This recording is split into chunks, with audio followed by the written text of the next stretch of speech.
ત્યારે વડોદરામાં ધૂળેટીના પર્વની ઉજવણી અકોટા વિધાનસભાના ધારાસભ્ય ચેતન્ય દેસાઈ અને ડેપ્યુટી મેયર ચિરાગ બારોટે ઉજવણી કરી। ભાજપના કોર્પોરેટર અને હોદ્દેદારોએ ભેગા મળીને ધૂળેટી ઉજવી એકબીજાને રંગો લગાવી ગુલાલ ઉડાવી ઉજવણી કરી છે। ફૂલોના ઉપયોગથી ધૂળેટી રમવામાં આવી।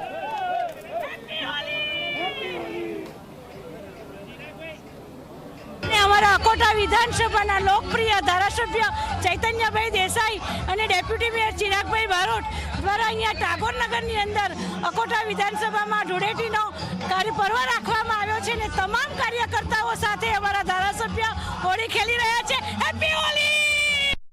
वडोदरा में सौ कोई होली रंग में रंगाया है। खास कर जो बात करवामां आवे तो राजकीय नेताओं ने धूळेटीनो रंग खूब सरस चढ़्यो छे। जे रीतना आप जोई शको छो के फूलोनी होली रमवामां आवी रही छे। कलर जे रंगबेरंगी कलर छे तेनी होली रमवामां आवी रही छे। जे रीतना अहींया जोई शको छो के अकोटा विधानसभाना जे धारासभ्य छे चेतन्य देसाई अने वडोदराना डेप्यूटी मेयर चिरागभाई बारोट ने तमाम जे लोको छे कोर्पोरेटर सहित तमाम लोको अहींया आ धूळेटी पर्वनी उजवणी करी रह्या छे अने खूब सरस रीते एक गुलाबना फूल अने तेनी साथे ज कलर तमामनी साथे अहींया होली उजववामां आवी रही छे। तेमने आपणे